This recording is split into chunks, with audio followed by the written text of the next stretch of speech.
anywho, so we back here. We out here once again on the highways and byways. First and foremost, we're giving all honor, praise, and glory to the Father, Abba, Yahweh, Bahasham, Yahweh Shai, for giving us the Kakadas to come back out here and do this again, and keep, and bidding, coming out to the vineyard, and doing work, the vineyard being Israel, coming out to the Valley of Bones. We get that. Ezekiel chapter 33. Coming out here to the Valley of Bones, that these bones may live. What is the bones? The bones are basically this so-called flesh you see, And how does the flesh live? By the spirit. But once the flesh becomes bones, that's a dead body, right? That's a corpse. So that's what the Most High saying. We're gonna get it real quick.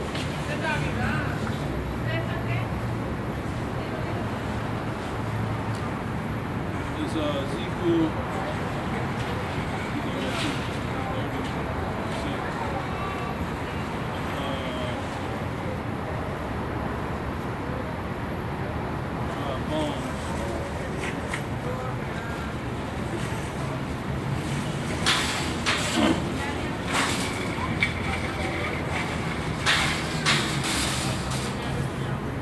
I think it's 37. Go to chapter 37.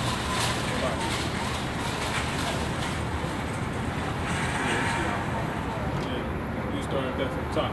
So yeah, this is the Valley of Dry Bones, man. So I'm your brother Sharayan, we coming back out here to prophesy, the downfall of America, which is actually the daughter of Babylon, according to the Bible, whether you people believe it or not.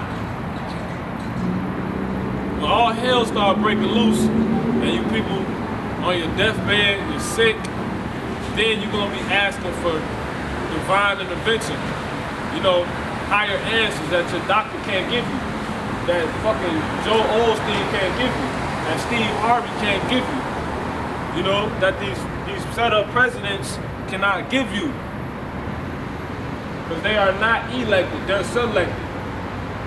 So we're coming out here in this Valley of Dry Bones, which we're gonna get into. Ezekiel chapter 37, we start from the top. Ezekiel chapter 37, verse 1. The hand of the Lord was upon me, and carried me out in the spirit of the Lord, and set me down in the midst of the valley, which was full of bones. So the spirit of the Most High got us out here in this valley, in the midst of the valley, And we're gonna go into some of these words too for the edification, because what is the scriptures written in? People think the Bible is fake because they don't understand its its existence, how it came into existence. They say it's a so-called white man's book, but it condemns the so-called white man. Ain't no goddamn body on the face of the earth white. Nobody. No one's black. Period.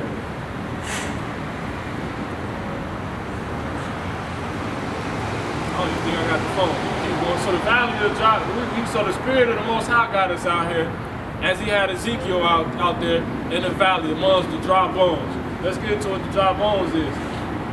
Ezekiel 37, verse 2. It caused me to pass by them round about, and behold, there were many in the open valley, and lo, they were very dry. So it was many people in the open valley, because it tells you Yahweh Shai, which is the name of the only begotten Son, who you people ignorantly call Jesus. If you go and buy original KJV Bible, which all the other translations was written off and constructed from, you will see that there was no letter J in it. Okay? And we're going to actually bring that out. The whole thing real quick. And we'll keep going into this Valley of Dry Bones really quick. Because y'all think we come out here cuckoo for Cocoa Puffs. We don't even eat cereal. Alright? I don't. This 1611 King James Version Bible is the original Bible that all the translations of the Bible is written off of. Okay? as you can see, right? And it wasn't written in 1611. It was written in, I believe, the year 1604. Well, it wasn't written in 1604. It was translated in the year 1604 by the authorization of the king of what you know to be Europe. His name was King James. And King James was a so-called black man. But they whitewashed the images, so-called white man that set up name, who's actually the biblical descendant of the predecessor Esau. Well, if you read in Romans chapter 9, the New Testament, it tells you that God hates because it says the earth has been given into the hand of the wicked. Who rules the earth right now? Okay? And he shall live by the sword. This is not ancient times anymore. These are not ancient times anymore. So what would be your modern day equivalent to a sword? Guns, ammunition, nuclear warfare. Those are swords, killing instruments. You know?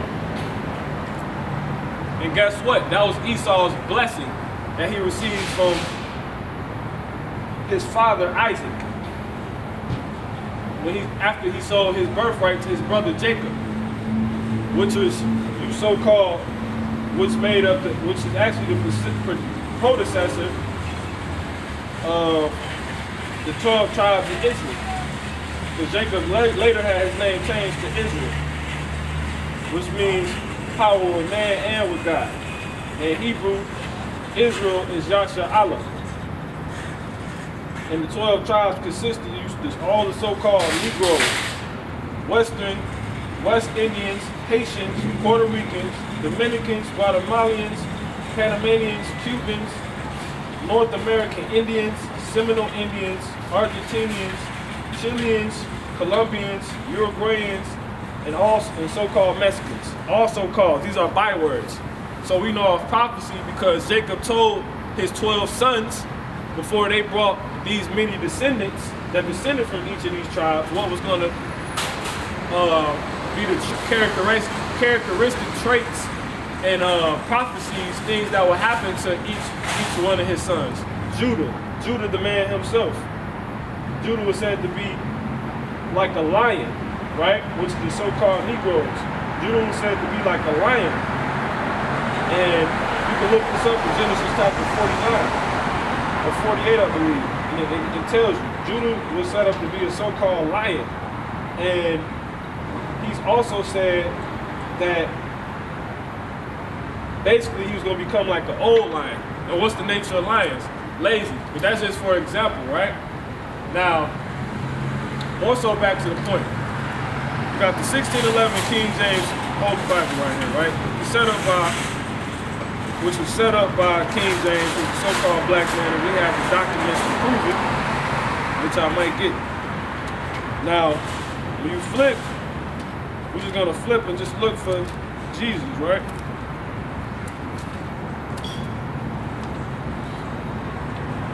Here we go.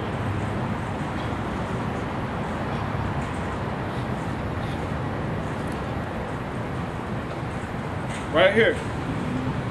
This is St. Mark chapter 3, verse 7. But Iesus, there was no letter J here. See that? No letter J. Verse 7.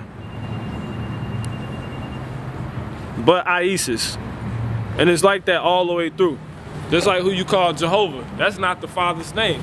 Because it says in here, Iova. There was no letter J in the 1600s. So they just made that up. So it was never such thing as Jesus. So who are you calling him? Learn the Father's name, learn the Son's name. It tells you in Proverbs chapter 30, verse 4. So that's the 1611 King James Bible, which includes the little red book that you see us bring out, right?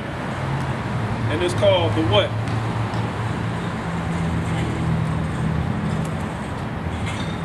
It's called the Apocrypha. What's in here? That little red book, the Apocrypha. right? So this damn white man, he got a lot, so-called white man, he got a lot of explaining to do. It's this little book that some of you don't ascribe to, but guess what? This little red book contains 14 books that was taken out of the original King James Bible that you have now, which contains, I believe, 66 books, if I'm not mistaken. This is a part of that. You see that? They took this out. So you don't have a complete Bible. That's why you don't understand it. That's why you can't understand Jew nor Greek. Because it's history, it's a certain part of history that's taken out that you wasn't informed about. Go on the flip, we're gonna show you what's really on here. Then we're gonna get back to it. See? The Apocrypha in the King James Version. That's it, man. It says the origin of the apocryphal books. The word apocrypha, which means hidden or secret. They're trying to keep this secret, man. But these are truly inspired by the Spirit of the Most High. These are the real words. This is Ezra's. Ain't Ezra's a part of the King James Bible? Ezra. You know it is Ezra. E-Z-R-I-R-A. It's Ezra in the Apocrypha. E-S-D-R-A-S. And that's because it was certain different languages that had took place at the time. But in the Apocrypha, you don't understand the Jew nor Greek because the Greek captivity is not talked about in the regular Bible.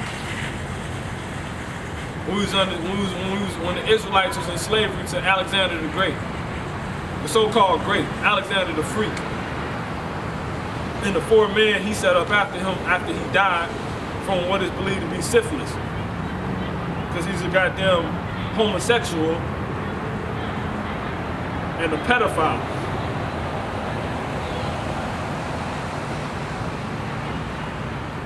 It tells you how we went from the from what was the captivity before the Greek captivity? No, the Roman was after. That's the last captivity. The Roman captivity is a captivity that you don't even realize is going on when you're reading about the Gospels. Yeah, when so-called Jesus came, Yahushua, guess what? The Israelites was under subjugation of the Romans. So that was the rule of the Roman Empire right there. But everybody was living like Greeks because we just came out of the Greek captivity. That's why you got an epistle called Romans. The Israelites were scattered everywhere, living like these other nations because they would forsake the commandments of the law of the Lord, which is why ultimately the Most High is going to have to destroy this place, which is why ultimately we're out here, like Ezekiel was sitting out here, sent out into the valley by the Spirit, as he just said, to tell you Israelites to wake up or you're going to die a horrible death. You're going to die the second death. Which the second death is talking about a flood by fire. Because the first death was when the Most High destroyed the inhabitants, what the world used to, the first world. He destroyed the first world. Right? But that's neither here nor there. We ain't talking, but that is, man, because you need to know that. You're gonna die the second death, man. You're gonna die by nuclear fire. You going and goddamn getting your damn groceries, buying your damn clothes. The Most High don't care about none of that, man. He don't care. And he don't listen to you just by saying you do care. He want to see you show you care. He don't deal with churches buildings made by hands either. This is the church. You know what church mean? Let's finish that real quick. Ezekiel chapter 37 and 3. Yeah, just read up so I can hear you. And he said unto me, Son of man, can these bones live? And I answered, O Lord God, thou knowest. Again he said unto me, Prophesy upon these bones, and say unto them, O ye dry bones, hear the words of the Lord. So there you go. So the bones right here, the Most High deal with similitudes, parables, metaphors, what's the other word? I can always forget it. But right here, this is symbolism to represent, you know, right, similitudes, similes, the kind. But right here, this is just symbolism, you know, representing, or as you know, the ox said, you know, simile, or similitude, you know, showing that bones represent people. That's why Ezekiel said, can these bones live? It's like, yeah, we never gonna wake up. We're gonna forever be in a dead state. And you're not dead physically, but you might as well be, because you're dead spiritually. How are you alive? We might get into that concept. The Most High sends a spirit in the body. He sends a spirit down. You be a goddamn fool if you think you're alive just by consciousness of the body. And when the consciousness from the body shuts off or weakens or whatever the hell you think happened, you know, that's not scriptural, you know, everything goes away. No, you are a spirit. That person you are, that will you think you have, was put in your spirit. And that will is in your spirit, which is actually who you are. So can these dry bones live? Can these dry bones live? Only the Most High knows. Some of you ain't chose to wake up. Some of you gonna die the second death. Some of you gonna get men of the Lord delivered up into prisons and put to death. But guess what? That's gonna be the worst thing you could have ever done, because those men will be raised back up and they will receive spiritual powers to do wonders and miracles. The same ones that had you Israelites scared, wicked ones, back in Israel, your homeland.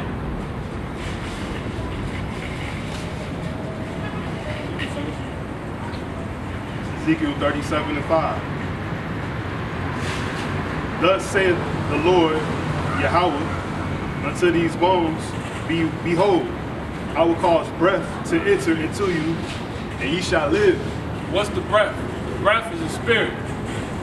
That's why I tell you in the beginning of Genesis, the Most High breathed into man's nostrils. He became a living soul. He put his spirit in him. But on the manifold level, it gave man some understanding. But you be a goddamn fool if you think the Most High won't always dealing with a chosen people. You be a goddamn fool if you think that the Israelites wasn't the same people